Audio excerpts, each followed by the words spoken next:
दादूराम सत्यराम साथियों, आज हम आपको अजमेर पुष्कर की रहने वाली बाल संत श्री कृष्णाबाई जी के विषय में बताने जा रहे हैं। कृष्णाबाई जी दादू जी महाराज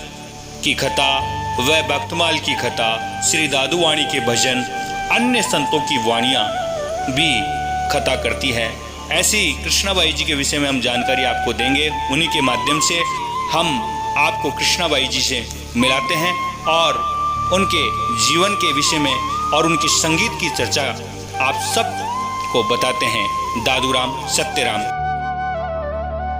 सत्यराम दादूराम, आज हम आपको पुष्कर की मधुर मीठी आवाज़ वाली श्री कृष्णाबाई जी से मिलवाते हैं और इनका दादू पंथ में कैसे आना हुआ, इस विषय में हम उन्हीं के मुख से जानते हैं। छोटी उम्र से संतों की, महापुरुषों की बड़ी कृपा रही कि बचपन से उनके सानिध्य में रहने का अवसर प्राप्त हुआ और उन्हीं के साथ विशेष कृपा मेरे गुरु महाराज श्री परमानंद जी महाराज की रही कि उन्होंने इतने महान श्री दादू पंथ में मुझे आने का उनके द्वारा हमें अवसर प्राप्त हुआ और गुरुजी के द्वारा ही दादू पंथ में दीक्षित होने का अवसर मिला और साथ ही साथ आचार्य श्री जी महाराज और अनेकों महापुरुषों की कृपा के द्वारा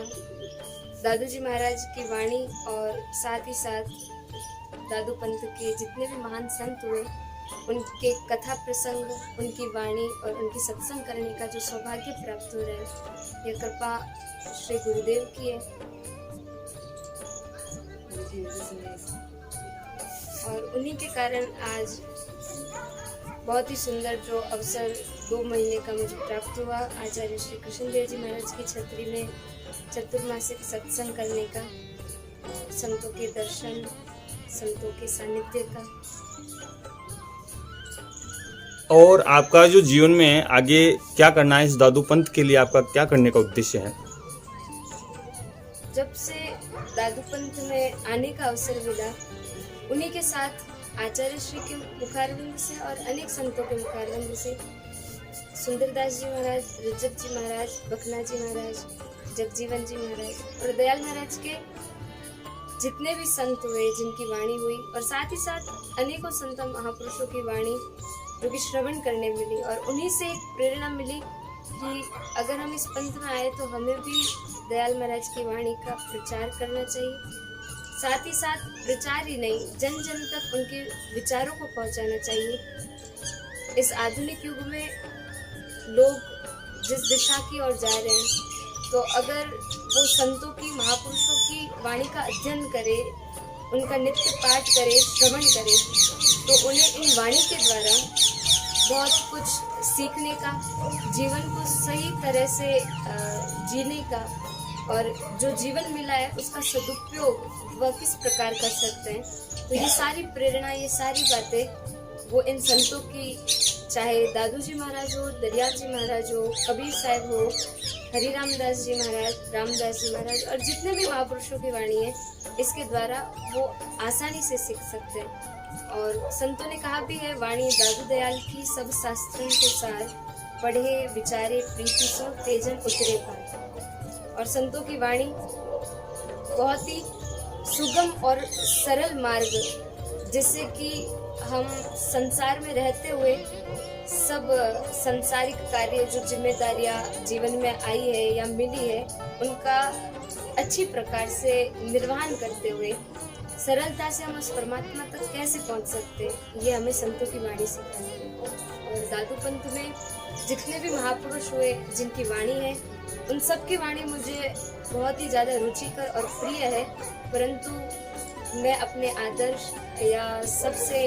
प्रिय जिन्हें मानती हूँ वह दादू जी महाराज के सबसे छोटे शिष्य श्री सुंदरदास जी महाराज हैं, जिनका काव्य, जिनकी वाणी अति रुचिकर और अति सुंदर लगी और साथ ही साथ बहुत ही सुंदर उनका काव्य भी है और कहा भी है, शंकराचार्य दूसरो दादू के सुंदर भयो। तो उन्हीं की सवैया ग्रंथ का एक जो सवैया है, प्रीति प्रचंड लगी गुरुदेव सो और सभी कुछ लागत थी को, शुद्ध हृदय मति होए सुनिर्मल, वेद प्रवाह मिटे अति जिय को, गोष्ठीरु ज्ञानी अनंत चले, तह सुंदर जैसे प्रवाह नदी को, ताहि ते जान करो निशिवासर, साधु को संग सदा तिन्हीं को, साधु को संग सदा तिन्हीं को। तो उन्होंने अपने काव्य के द्वारा, अपनी रचनाओं के द्वारा, अपनी वाणी के द्वारा लोगों को सत्संग में, संतों के सानिध्य में और गुरु चरणों में लगने का जो मार्ग बताया, जो बात कही, तो उन्हीं को मानते हुए, उन्हीं के विचारों पर चलते हुए यही निश्चय है कि जीवन में एक ही कार्य करना है कि दादू जी महाराज की वाणी को जन जन तक पहुंचाना है, और इस वाणी में, इस पंथ में और दादू जी महाराज के विचारों को वो लोग समझ पाए, अपने जीवन में धारण कर पाए और अपना जीवन सफल। संगीत की साधना आपकी जो चल रही है उसके विषय में भी थोड़ा बताया। आज हमने सुबह आपकी संगीत की साधना देखी और अभी भी चल रही है, तो इसमें आपका क्या कहना है? दादू जी महाराज की जो वाणी है वो साखी भाग में भी है और पद्य भाग में भी है, और जितने भी महापुरुष हुए, दादू पंथ के हुए या जो भी महापुरुष हुए, उन सब की वाणी हमें पद भाग में भी मिलती है। तो यह प्रयास है, और गुरु जी की प्रेरणा के अनुसार उन्होंने संगीत के विषय में भी, संगीत के क्षेत्र में भी जो तैयारी उन्हीं के द्वारा जो शिक्षा संगीत की चल रही है, उसी के माध्यम से यह मेरा प्रयास रहेगा कि संतों के जो पद है जो कि अलग अलग रागों में है, तो मैं उन्हें गाने का और उन्हें गा के लोगों तक उन्हें पहुंचाने का, जिस कारण वह लोगों को भी प्रियकर हो, वह उसे श्रवण करे। बड़ी प्रसन्नता हुई आपसे मिलकर, और आपने दादू वाणी को भजनों के माध्यम से और अपनी कथा के माध्यम से, ये डिजिटल प्रचार का माध्यम जो आपने चुना है, ये अवश्य ही दादू जी महाराज को जन जन तक पहुंचाने के लिए है। इसलिए पूरा श्री दादू पंथ परिचय आपका हार्दिक आभार करता है और आपके उज्जवल भविष्य की कामना करता है। सभी आपको सादर प्रणाम करते हैं। सत्यराम जी।